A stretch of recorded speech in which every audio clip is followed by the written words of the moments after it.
أعوذ بالله من الشيطان الرجيم.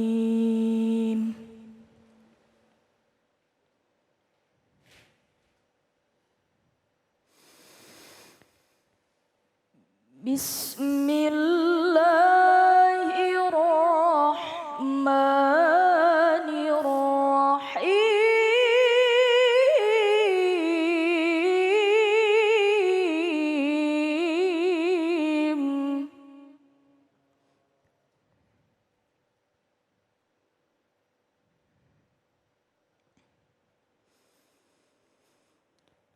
وقال ربكم ادعوني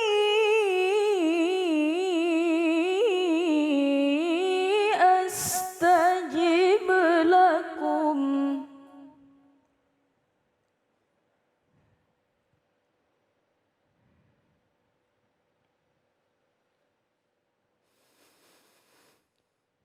إن الذين يستكبرون عن عبادتي سيدخلون جهنم داخرين.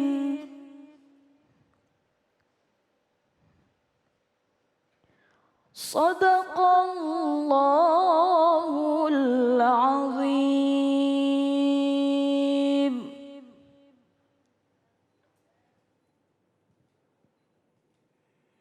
Bismillahirrahmanirrahim. Allahumma salli ala Sayyidina Muhammad wa ala ali Sayyidina Muhammad. Assalamualaikum warahmatullahi wabarakatuh. Masya Allah, alhamdulillahirrabbilalamin. Di hari yang insya Allah penuh dengan nikmat ini kembali lagi saya Ali Zainal menemani pemirsa di rumah di dalam Cahaya Hati Indonesia. Cahaya Hati Indonesia pada kesempatan kali ini kita siarkan dari studio iNews MNC Tower Kebon Sirih, Jakarta. Masya Allah, gimana kabarnya nih? Mudah-mudahan semuanya sehat ya dan sudah siap menyimak ilmu yang akan disampaikan oleh guru kita yang dimuliakan oleh Allah Subhanahu wa taala. Baik, jamaah, tema kita pada kesempatan kali ini menjadikan doa bagian daripada hidup. Nanti kita akan ketemu dengan guru-guru kita yang dimuliakan oleh Allah Subhanahu wa taala, Al Ustadz Syam, ada Ustadz Kasif Khair dan ada Kiai Haji Khalil Nafis. Dan terima kasih juga untuk qori'ah kita Nadia Hawashi. Masya Allah. Neng, sehat semuanya? Alhamdulillah. Alhamdulillah, barokah mudah-mudahan ya. Baik, jamaah yang dimuliakan Allah Subhanahu wa taala, nanti kita akan bertemu dengan guru-guru kita. Namun untuk teman-teman semuanya yang ingin bertanya juga boleh bertanya ya lewat Instagram kita @cahayahati_inews. Baik, langsung aja yuk kita ngobrol dengan apa manggilnya nih ya? Guru saya, ustadz saya, sahabat saya, my bro. Assalamualaikum Ustadz. Waalaikumsalam warahmatullahi wabarakatuh. Masya Lebih Allah. tepatnya teman mabar. Teman mabar. Teman mabar. Mabar. Main bareng, Main bareng. mengaji bareng.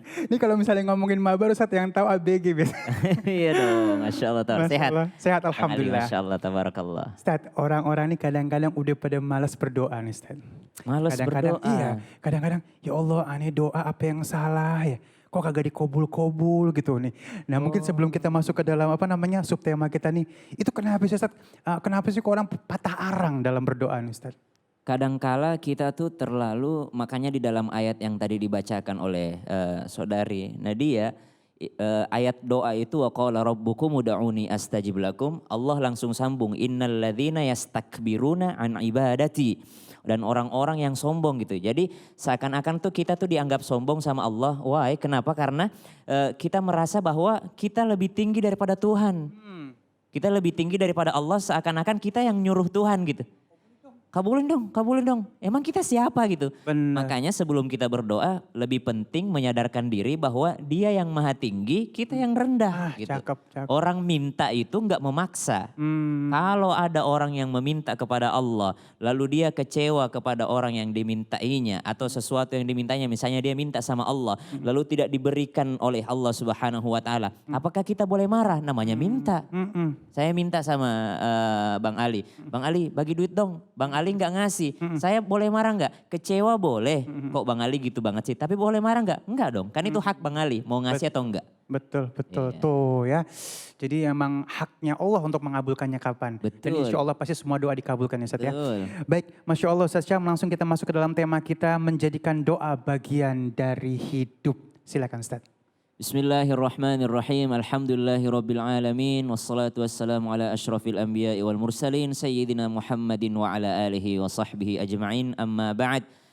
Falhamdulillah ala kulli hali wa ni'mah. Segala puji bagi Allah atas segala keadaan yang terjadi, situasi yang terjadi dan segala nikmat yang telah Allah berikan kepada kita. Salah satu adab berdoa itu adalah dimulai dengan kalimat alhamdulillah. Pujian bagi Allah Subhanahu wa taala, dan juga di akhir doa itu ditutup dengan alhamdulillah wa akhiru da'wahum anil hamdulillahi rabbil alamin. Maka adab berdoa itu pujian bagi Allah, mengawali doa permintaan dengan pujian dan mengakhirkannya juga dengan pujian kepada Allah Subhanahu wa taala. Kemudian ada satu hal yang menarik ketika kita berbicara tentang doa. Kalau berbicara tentang puasa, Allah katakan, Ya ayyuhalladzina amanu kutiba alaikumus siyam, kama kutiba alal ladzina min qablikum la'allakum tattaqun.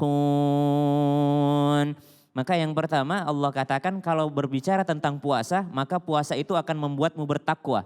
Lalu ayat lanjutannya, Syahrul Ramadan alladzi unzila fihi al-Qur'anu hudan linnas. Ayat ini ditutup dengan walitukmilul iddata walitukabbirullaha ala ma hadakum la'allakum tashkurun. Agar kalian bersyukur. Puasa agar kita bertakwa, Ramadan agar kita bersyukur, dan doa setelah ayat tadi. Maka Allah sambung. Wa idza sa'alaka ibadi anni fa inni qarib. Ujibu da'watad da'i idza da'an. فليستجيبوا لي وليؤمنوا بي لعلهم يرشدون. Puasa agar kalian bertakwa, Ramadan agar kalian bersyukur, dan doa agar kalian diberikan petunjuk oleh Allah Subhanahu wa taala. Apa pentingnya dan apa hubungannya, apa korelasinya? Berapa banyak orang yang ketika Ramadan 1 juz per hari. Berapa banyak orang ketika Ramadan sedekahnya luar biasa. Berapa banyak orang ketika bulan Ramadan sholat malamnya kenceng. Berapa banyak orang ketika bulan Ramadan mampu menahan hawa nafsunya. Tapi ketika keluar daripada bulan Ramadan, maka setan akan membuatnya kembali tergelincir. Dan makna doa di sini Allah katakan, ketika engkau tidak mau berdoa, maka engkau tidak termasuk la'allahum yarsyudun. Karena doa membuat kita diberikan petunjuk. Bukankah Allah katakan dalam surah Al-Fatihah, Iyyaka na'budu wa iyyaka nasta'in. Hanya padamu kami menyembah dan hanya padamu kami minta tolong. Minta tolongnya apa tuh Bang Ali setelah ayat itu?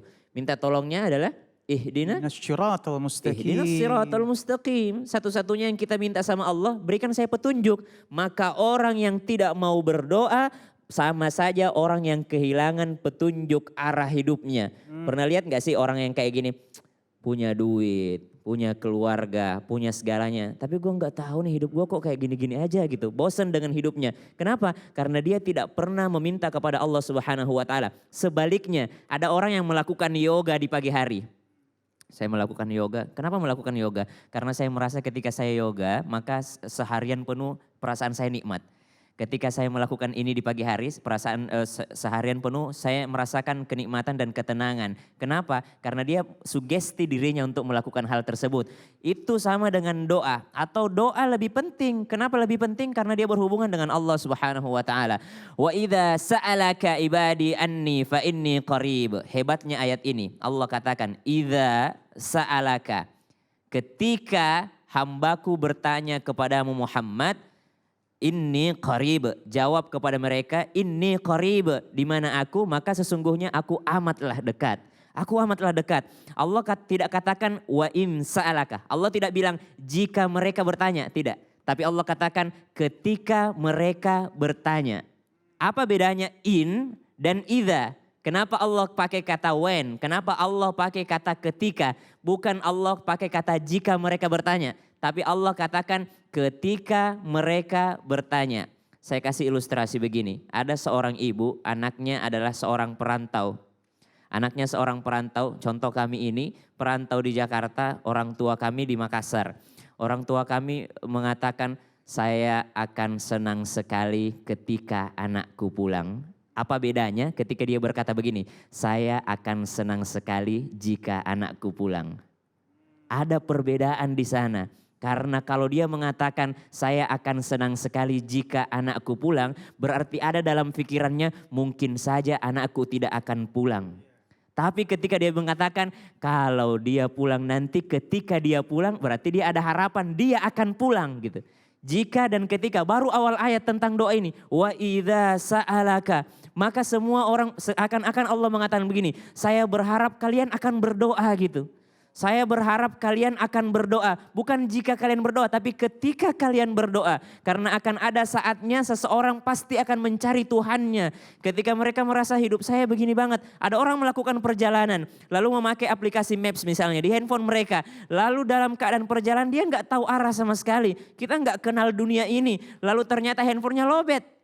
Maka apa yang terjadi? Dia kehilangan yang namanya arah. Orang yang tidak berdoa, maka dia bagaikan orang yang punya maps tapi handphonenya lowbat. Tidak tahu arahnya kemana. Makanya kita minta sama Allah, ihdinas siratal mustaqim.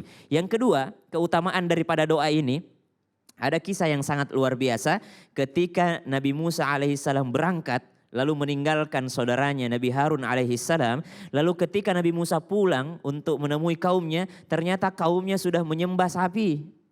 Kaumnya sudah menyembah sapi, mereka membuat patung sapi, patung emas lalu mereka menyembahnya. Sementara Nabi Musa alaihissalam menitipkan kepada saudaranya, wahai Harun jagain ya, jangan sampai berbuat maksiat ya, jagain ya, aku berangkat dulu, aku dapat mandat dari Allah Subhanahu wa taala, aku akan balik beberapa hari lagi. Ketika Nabi Musa alaihissalam pulang, ternyata dia lihat kok kaumku kayak gini, mereka menyembah patung sapi. Maka Nabi Musa alaihissalam upset, kecewa, marah banget terhadap saudaranya gitu. Langsung datang kepada Nabi Harun alaihissalam. Apa yang kau lakukan? Tangan satunya menggenggam jenggot daripada Nabi Harun alaihissalam. Tangan satunya menggenggam daripada baju Nabi Harun alaihissalam. Dan kita tahu Nabi Musa alaihissalam adalah orang yang sangat kuat. Salah satu mukjizatnya sangat kuat Nabi Musa alaihissalam. Maka itu membuat Nabi Harun sangat ketakutan. Dan pada saat itu langsung dikatakan oleh Nabi Musa, Yabna wahai anaknya ibuku. Lucu juga ya bahasanya gitu, enggak mengatakan wahai saudaraku, enggak itu. Enggak manggil nama, langsung mengatakan, ya bna anaknya ibuku, apa yang kau lakukan? Kok bisa jadi gini? Aku nitipin baik-baik sama kamu, tolong dijaga ya bna Seakan-akan dia pengen marah, tapi dia mention nama ibunya gitu. Supaya apa? Supaya ketika aku ingat ibuku, kalau aku mukul adikku ini, pasti ibuku marah banget gitu. Ya bna gitu, wahai anak ibuku, sehingga marahnya turun. Ketika marahnya sudah mulai mereda, dia minta berdoa sama Allah. Nih kekuatan doa nih. Apa kata Nabi Musa alaihissalam? Qala rabbighfirli wa li akhi. Ya Allah ampuni aku dan ampuni saudaraku. Ribet gak sih doanya Bang Ali? Simple banget. Justru ribet. Ribet. Kenapa? Oh, dia bisa saja mengatakan begini. Rabbana ghfir lana. Ya Allah ampuni kami. Oh disatukan. Dia pisah. Ya Allah ampuni aku dan juga dia. Seakan-akan dia mengatakan, duh marah banget sama dia, nggak pengen aku berdoa nih buat dia nih. Tapi ya udahlah, aku pisahkan diri sama dia. Seakan-akan masih ada jarak antara dia dan saudaranya gitu, karena masih marah gitu. Qala rabbighfirli wa li akhi. Setelah marahnya meredam karena doa, langsung dia katakan, wa adkhilna fi rahmatik. Baru sekarang dia mengatakan, dan masukkan kami berdua ke dalam rahmatmu. Maka yang kedua, keutamaan doa bisa meredam emosi. Yang ketiga, keutamaan doa, bayangin Nabi Harun alaihissalam takut gak pada saat itu? Takut banget. Aku diapain nih sama Musa nih? Bisa dihajar aku, bisa dibunuh aku sama Nabi Musa. Saking kuatnya Nabi Musa dan aku sudah mengecewakan dia. Tapi ketika mendengar doa Nabi Musa, langsung perasaan tenang datang kepada Nabi Harun alaihissalam, ya Allah ternyata kakakku masih sayang kepada aku gitu.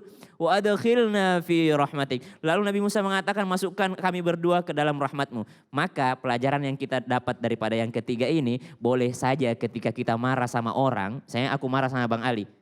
Langsung aku katakan, ya Allah ampuni aku, ampuni juga Bang Ali. It's okay kalau kita berdoa, memperdengarkan doa kita kepada orang lain. Misalnya Bang Ali marah sama anak, perdengarkan anak. Ya Allah jadikan anakku anak yang soleh. Karena kita habis marah sama dia. Ya Allah aku sayang banget sama anakku ya Allah. Jadikan dia anak yang soleh. Dan itu kalau kita marah sama orang, dia mungkin maafin kita. Tapi ada bekas luka di dalam hatinya. Dan doa mampu menghapuskan bekas luka itu. Kalau kita dengerin kita berdoa, mampu menghapuskan bekas luka yang kita buat sebelumnya.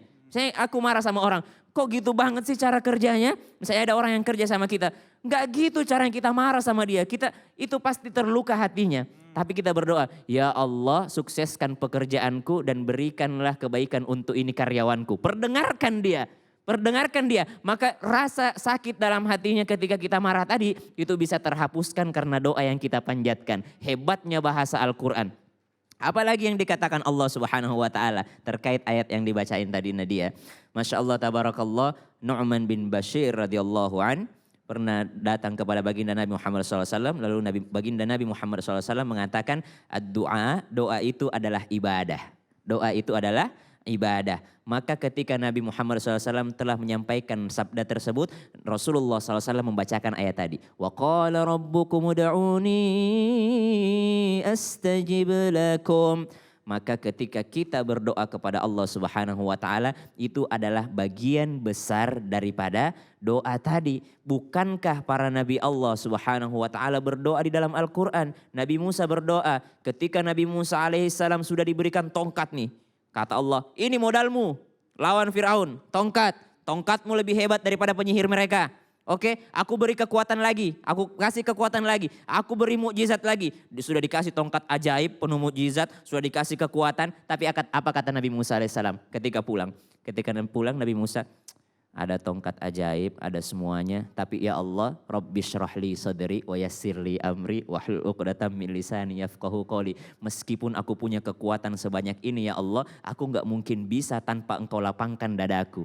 Maka dari itu semua adalah doa. Semua adalah kembali kepada doa itu tersebut. Karena apa? Karena tidak mungkin ada kegiatan yang kita lepas daripada Allah Subhanahu wa taala. Bukankah kita mau ngangkat gelas Bismillahirrahmanirrahim dengan nama Allah. Selesai Alhamdulillahirabbil alamin. Siapa yang selalu membaca bismillah di setiap pekerjaannya dan mengakhirkan dengan falhamdulillahirabbil alamin, maka segala dosanya diampuni Allah Subhanahu wa taala meskipun sebanyak buih di lautan. Wallahu a'lam bishawab. Masya Allah luar biasa.